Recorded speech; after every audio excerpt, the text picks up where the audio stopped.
Digital public goods are instruments in an economy that allow connectivity, that allow transparency, and allow people to work together collectively to achieve a certain set of goals, whether they are the sustainable development goals or simply the growth goals of an economy. So digital public goods are open source digital building blocks which can be used to fast track the achievement of our sustainable development goals. I think this is a remarkable movement, and at the heart of the DPG movement is the idea of openness, interoperability, and sharing, so that different organizations, countries, entities don't have to reinvent the wheel, but can benefit off and build on top of what already exists, thereby simplifying, fast-tracking the achievement of the sustainable development goals that are very dear to us. Open source software, open standards, open data were built by communities of contributors that did create and govern those resources.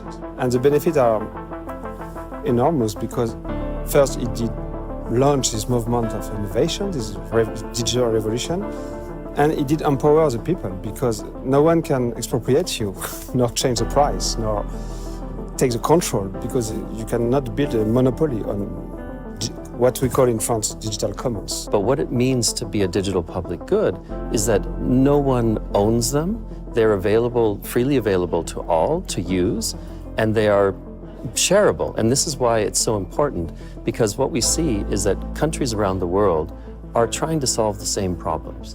And if others have already developed a solution and made that openly available to everybody, then they can grab that and use it for their own purposes, solve their own problems.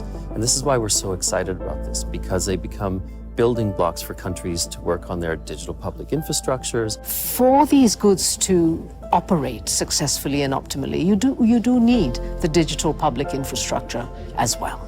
Digital public infrastructure, in fact, is the one thing that assures interoperability and smooth functioning of an economy. When you take, for example, what has been happening in Ukraine and how the government, in the midst of a war situation, has used digitalization and digital governance to actually run their country, it shows you how digital public infrastructures make a difference to growth, to sustainability, sometimes even just for survival.